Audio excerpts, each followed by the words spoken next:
Nicolas Bordas, bonjour. Bonjour. Vous êtes intervenu chez Aircom Santé. Quel a été le temps fort de votre intervention? Le thème ce soir, c'est de parler du fonctionnement de LinkedIn, qui est devenu un média super efficace pour les entreprises au travers de leurs dirigeants, tout particulièrement. Et j'ai pu insister sur deux choses. D'une part, qu'il valait mieux viser la qualité que la quantité, et donc chercher à bien communiquer plutôt qu'à communiquer puissamment.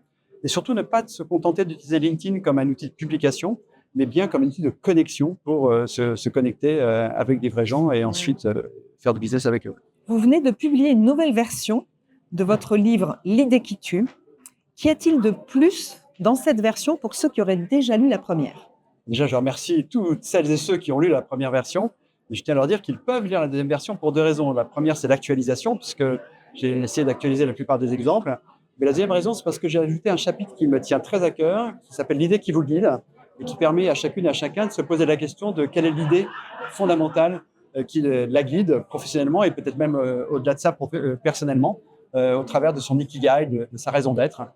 Donc, je pense que je peux faire un satisfait remboursé sur la production de votre raison d'être après la lecture de la deuxième version du livre L'idée qui tue, qui est paru en 2022. Donc, il faut acheter la deuxième version, on va le faire. Et puis, dernière question traditionnelle, vous avez découvert Aircom Santé. Si vous pouviez partager avec nous un mot qui commence par R, important pour vous, ce serait Aircom. Ce serait R comme rencontre. Car au fond, moi, ma vie professionnelle, ça a été faite de rencontres. J'ai changé de boîte uniquement parce que j'ai rencontré des gens et je n'ai pas tellement changé finalement. Et la vie ne vaut que par les rencontres qu'on fait, disait le philosophe à juste titre. Et donc, ce soir, j'étais ravi de faire de très belles rencontres. Pour nous aussi, merci pour cette belle rencontre. Merci.